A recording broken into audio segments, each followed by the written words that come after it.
everyone, it's J.Lo Searle. It's July 11. Lamig. Friday ngayon. So, nandito na ako sa town and nasa chemist ako kanina kasi kailangan natin ng mga prescription na binigay ni Doc kahapon. So, nagpa-check up kami kahapon at nag-follow up para sa aming mga prescription kasi naubusan na kami ng ng reseta. Kaya ayun. Tapos natin na natin si Bunso. After natin maghatid yun, diretso na ako dito sa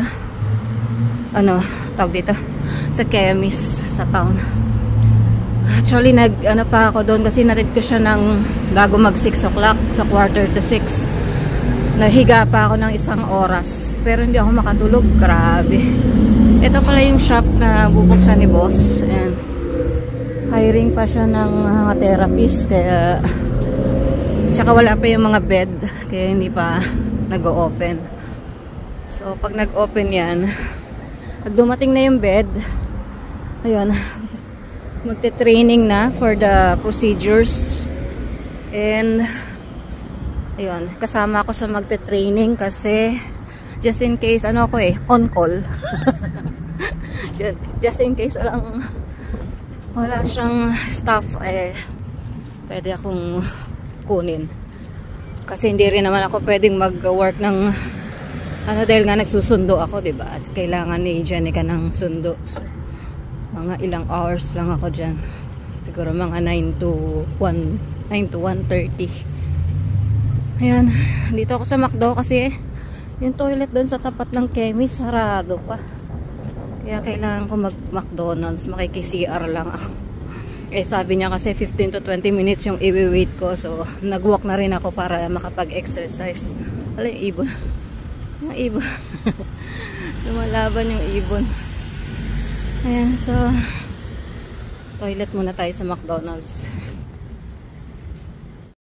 Yan, tapos na ako nakapag-toilet. Pwede na ako ulit maglakad. Ayan. So, nagpaalam naman ako kay Doc. Pinakita ko kung ano yung bubuksang shop ni boss. And sabi niya, as long na hindi ako magbubuhat at magmamassage, gagamitin yung kamay ko kasi susumpungin na naman ako. Kaya nitong mga nakaraang months, hindi masyadong sumusumpong yung carpal tunnel ko. Pero yung hips ko, pagka nagbubuhat ako ng grocery or umuupo ko ng matagal, yumuyo ko ako ng matagal, yun, ang sakit talaga ng hips tsaka ng spine ko. Kaya sabi niya bawal talaga ako magbuhat. Ang minimum lang, ang minimum to maximum is 5 kilos lang daw kaya kong buhatin. So yun, kaya sabi niya siguraduhin mong kayanin ng katawan mo. Pagka sa 1 week hindi kaya, wag na, sabi niya. Kaya narinig naman ni Chart, kaya ayun. So ayan.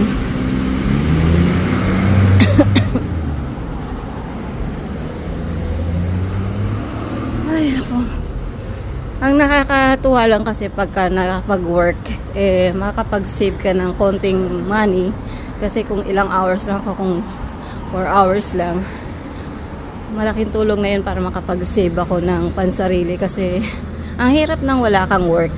Nakarely ako sa aking anak at saka kay Polar Bear.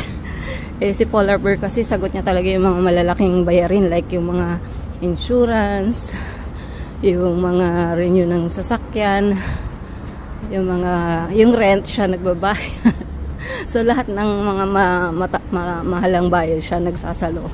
Yung mga kuryente, wifi, tsaka yung namin, yung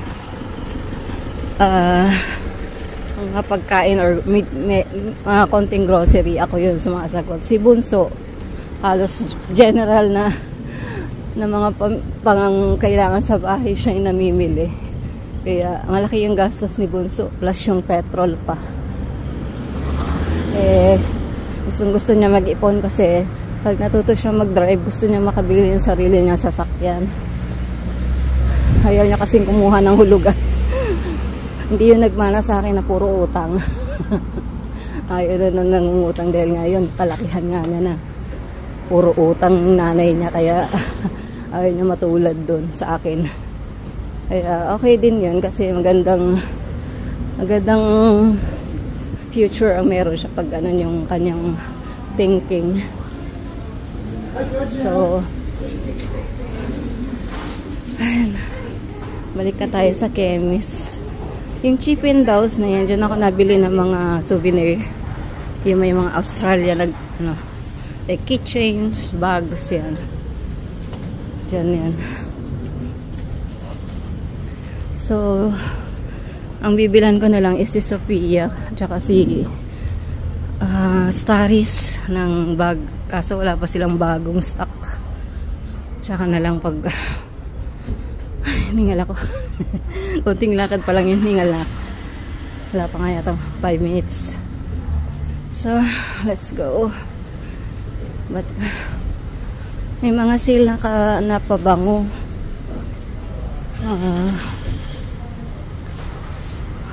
Kaso yung mga pabango na gusto ko hindi nakasale. Meron lang mga ibang nakasale. Tsaka yung vitamins ni AM hindi pa nakasale. Inaantay ko mag-sale yun eh, kasi maganda, may vitamins yung bata. Actually si AM tsaka si Axel umiinom nun. Eh ano lang yung pinadala ko, 2 bottles lang yun. 60 pieces yata yun. So ito yung mga naka-sale. Yung mga pabango na panlalaki. Ito yung mga gusto kong pabango. Naka-sale lahat sila. Kaya lang wala ko pambili. Gusto ko sana itry yung Dolce Gabbana. Wala pa akong ganyan.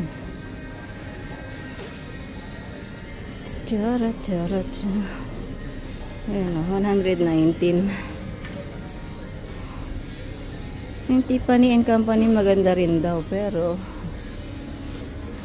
Versace yung Coach 89. Ano,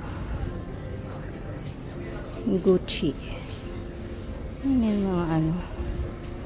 Pero ako before, masaya na ako sa ano, Johnson & Johnson. Okay na ako doon sa Johnson & Johnson. Yan, may music sila dito. Kunin ko lang yung tinabi kong bibilin ko. Ito yung mga sale. 25 Eternity, $40. Mahal pa din. Mga bukas na nga eh. Yung mga kit tester nila yan eh. Mahal pa rin yung bayad. Dapat yun, mura na lang.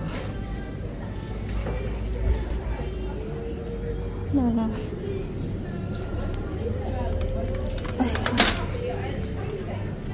Ko ng ano, ito mga lipstick naka-sale pero 30% lang. Hindi ako nabili pag 30%, naantay ko mag 50%. Pero ito 15% lang, itong Revlon.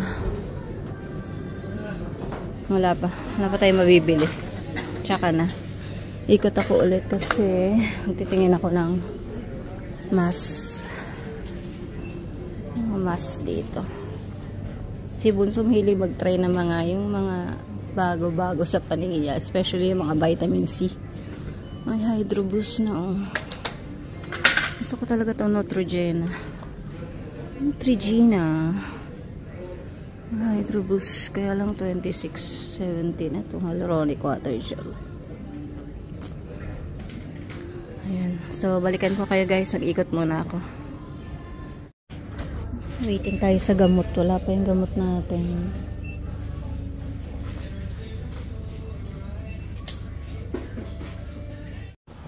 Punta lang ako ng vet guys kasi papabook natin si Sammy para malagyan na din ng chip.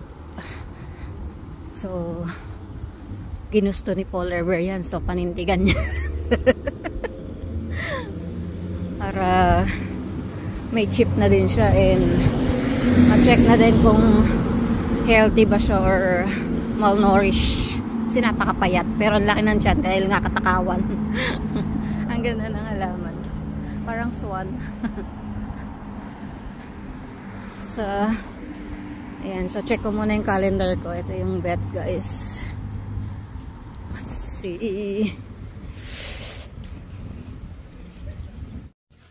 Dito na ako sa bahay. Ito yung bili natin sa ano, sa chemist wipes, tapos liners,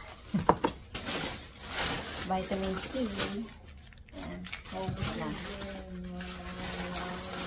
And then soap, ha?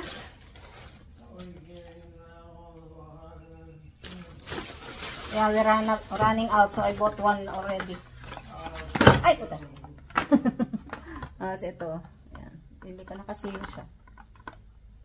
Pang babae, tsaka pang lalaki. Nabong siya. Tapos, mga gamot namin. Gamot namin tatlong pamilya. Para sa ano ko, likod. Tapos, butsi ko ni Bunso. Ito para sa akin. Sa, ano ko, likod din, saka sa tiyan. Sensitive kasi tiyan ko. Tapos si Bunso. Gamot namin. Kanina ba ito? Sa akin pala. Injection. Ito. Puro kayo habit to. Ano na. Sa diabetes.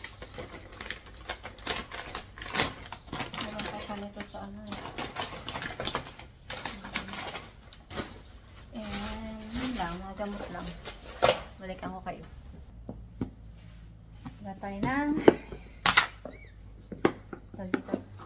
Oatmeal. Oatmeal. Hey, don't touch that box. Makulit si Sammy. Makulit si Sammy. Sige lang ang talon. Ay, diba?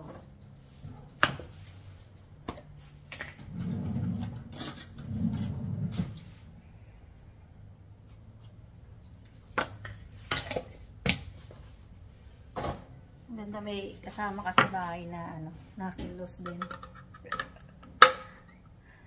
Kasi ako madali na mapagod.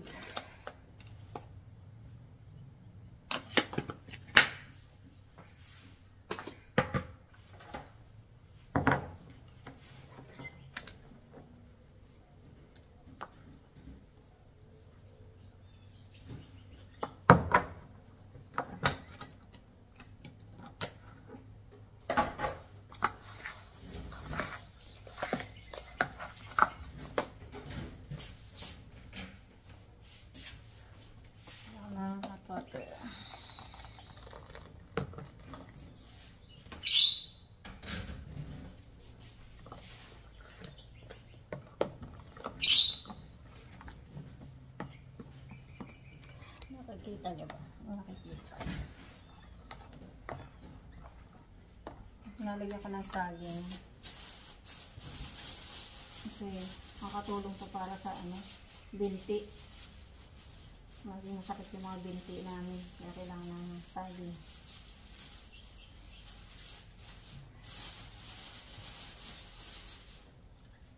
Sarap yung saging na to, yung lady finger. Makulit si Lucky. Lagyan natin ng saging.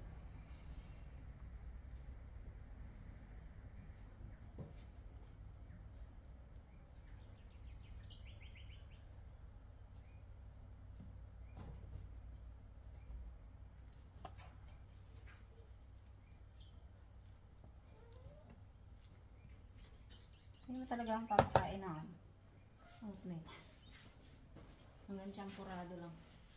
Saka yung ano, yung lugaw.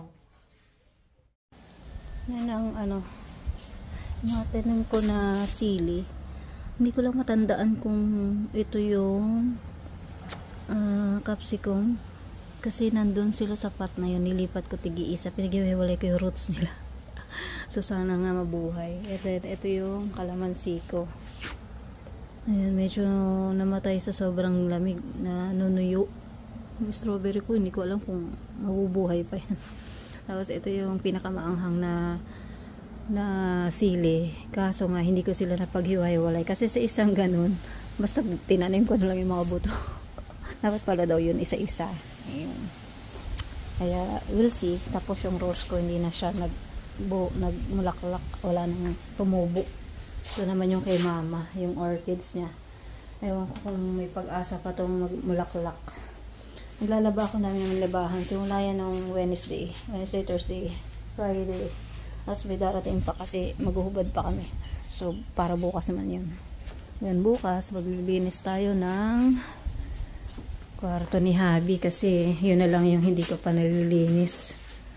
Pakainin natin yung birds. Yan, diba? All around ako. Kaya kailangan ko ng makakasama dito eh. Hindi ko pa nalilinis tong trailer. Wala pang oras.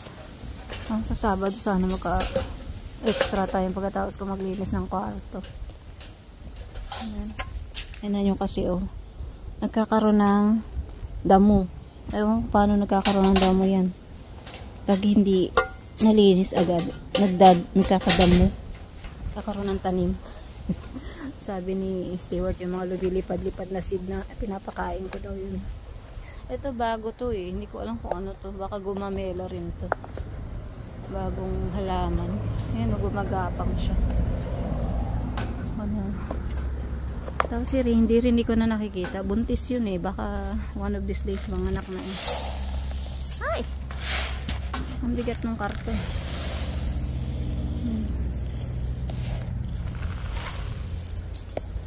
Yung isang box na ganito guys, ano to? $7. Kaya pag nagsisale to, dinadamihan ko yung bili. Minsan nabili ako dun sa Boylands. Yung isang plastic niya, $21. Kaso, hindi kami nadadaan dun, diba? Pag uwi ni Bunso, dito kami sa kabila nadaan sa may bridge. Kaya, ayan. Mapapagastos tayo ng $7. Ito, 2 days lang yan, 3 days lang yata nila to. Ay, minsan hindi ko sila napapakain lalo na pag umuulan kasi nasasayang yung seeds. Yung CR dito need ko rin linisin. Ayan. Wala kasi yung aming care, may agyo na ilang araw na silang hindi ko pinapupunta rito dahil nga may ubot sipon kami. Tapos yung mga pusa may kakaibang papacheck up ko nga sila later para malaman natin kung ano yung pwede nilang gamitin. Nagkakaroon sila ng kati-kati. Makati yung katawan nila. Kaya, ayun, kailangan natin ipa-check up. And, yan. So, update ko na lang kayo mamaya kung anong result ng kanilang check up. Kunin ko muna yung dito sa garahe na natin. Yung kanya, kulungan ni Lucky.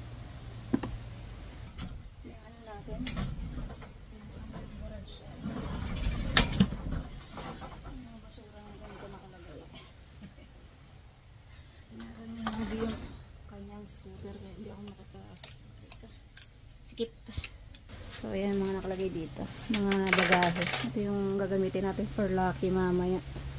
Ang laki na kasi ni Lucky tsaka mabigat. Minsan nga hindi na siya kaya nito. Kaya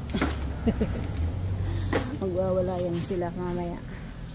So ang dami kong paper bags. Ayan tapos mga eco bag pa. Ayan na iipon. Kasi minsan pag nagpupunta ng grocery, hindi nagdadala ng bag.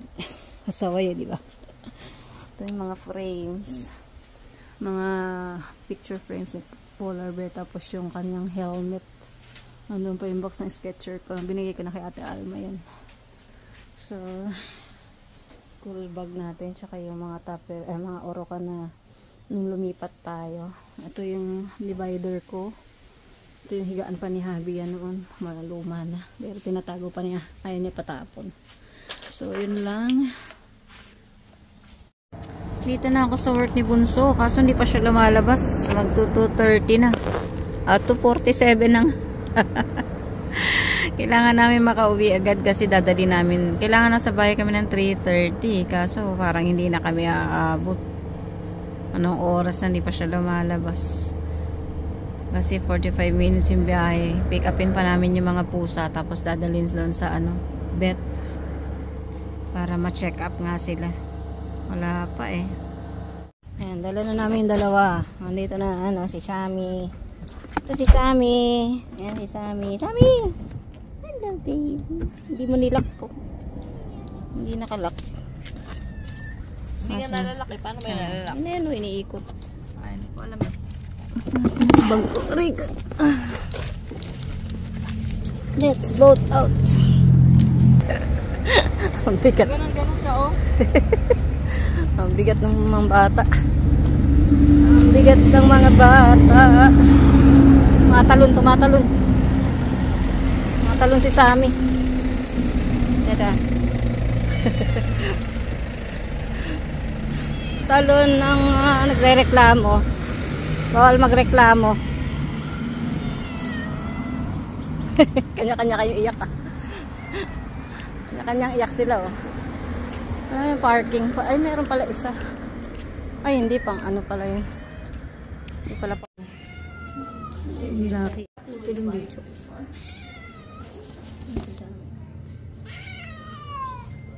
Ayan. Bedtime ng mga babies. Gastos na naman kami. Ganun yung lap. Bata. Hindi bata.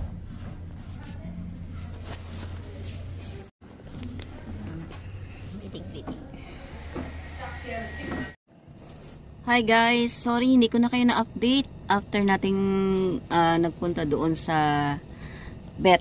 So, binigyan si Lucky at saka si Sammy ng tablet na iinumin nila for 2 weeks. Tapos, binigyan din sila ng shampoo kasi nagkaroon sila ng parang kati-kati sa ang tawag daw nila doon ringworm. Pero ayun nga, so binigyan sila ng gamot para matanggal kasi nangangati sila. Pero since nung napansin na namin yun, pinapaliguan ko nga sila kasi nga nangangati. So akala ko parang kulang lang sa ligo. So pinuliliguan ko. And yun, sabi ng vet, tama naman daw yun. Tapos yun na, para maagapan kasi medyo nagkakaroon na sila ng yun nga, ispat-ispat sa tenga nila. Yung nawawala yung balahibo.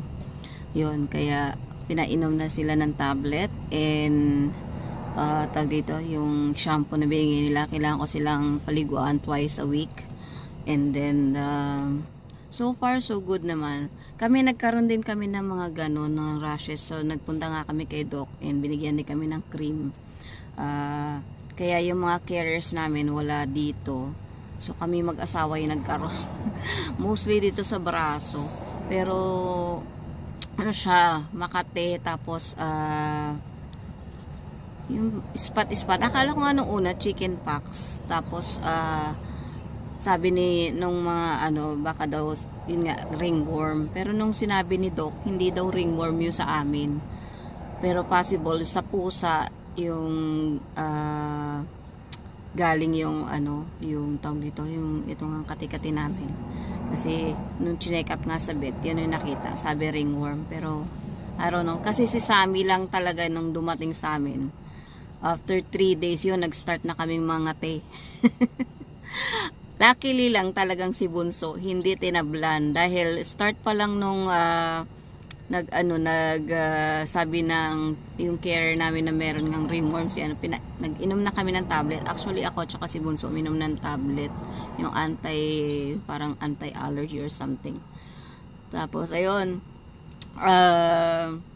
tawag dito, yung sa akin mabilis nag-heal. So pagkita ni doc sa akin, sabi niya okay na yun sa'yo, nag-heal na. Tsaka bumili ako nung cream na ang tawag doon, basta anti-allergy din siya. So anti-fungal cream. So yun yung nilalagay ko, tsaka yung Sablon antiseptic. So yan, mabilis siya nag-heal. Ito yung parang siya kasing bulutong. Yan, mga ganyan ng ayan o. Ayan, ang problema ko yung peklat. Pero sabi ni doc, mawawala naman daw yan. So si Richard may konti-konti na lang sa binti. Sa binti siya tinira eh. Ako naman dito sa braso. Kaya ayun. Alam nyo ba na 3 to 4 times a week akong naglilinis ng aming buong bahay simula nun. Dahil sila Sammy at saka si Lucky, hindi ko naman sila pwedeng ikulong. So, hindi lang talaga sila nag-stay sa mga kama namin. Doon lang talaga sila sa sopa. Kaya yung sopa, yesterday, talagang tinira ko ng vacuum tsaka ng sanitizer. Pinalitan ko yung mga sheets. Kaya ang dami namin labahan. So, sana tuloy-tuloy yung araw. Hindi umulan. So, yun lang guys. At gumastos tayo ng almost kulang-kulang 200 plus kasi nga yung gamot, yung consultation nila, and ayun, sulit naman kasi at least gagaling kaagad yung mga pusa, and kami rin wala na kaming iisiping iba. So yun lang guys, and salamat sa pag-watch, and huwag nyo kakalimutang mag-share and comment para po nakikita ko kung sino-sino yung mga pupuntahan ko after ko kayo makita sa aking mga comment section. So, salamat muli until we see another video. Until I see you. Bye guys!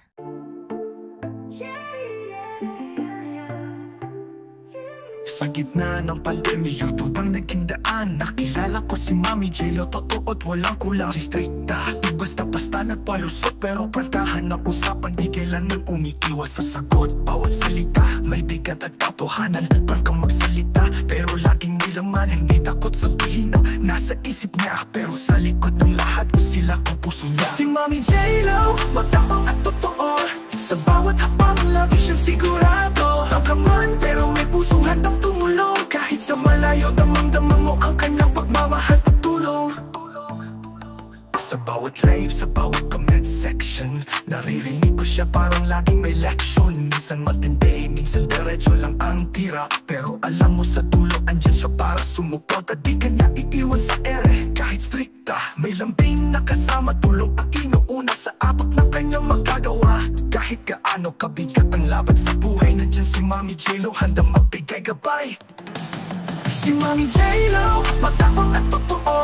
Sa bawat hapang, lagi siyang sigurado. Makaman, pero may pusong handang tumulong. Kahit sa malayo, damang-damang mo ang kanyang pagmamahal at tulong.